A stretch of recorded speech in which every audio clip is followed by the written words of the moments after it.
How would you answer this in a top business school's essay? So this is a pretty interesting question and a very common one. And I've also seen a lot of students get this question wrong. Usually when a school asks about describe a situation where you failed, they try to hide the failure, right? So how do you really answer this question? Well, you want to showcase that I was shooting for the moon and I just missed it, but I still reached the clouds. That's the way you need to approach this essay.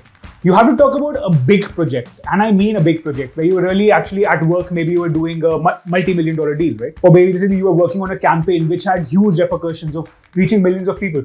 Or maybe you were involved in your college extracurricular and were working on the biggest fest out there.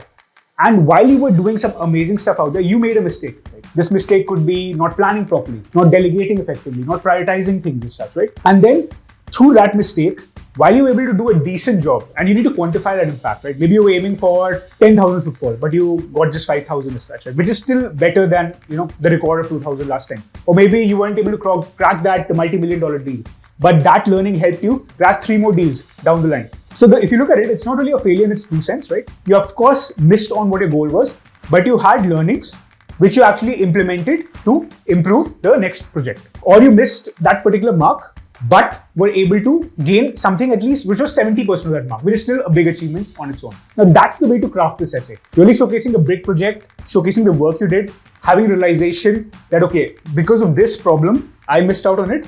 And then I re-implemented this to work on bigger and better things. So the best way to end this essay is talking about how you put these learnings into a bigger project, maybe 2 months down the line, 3 months down the line, and which help you create a bigger impact than what you could have ever thought of.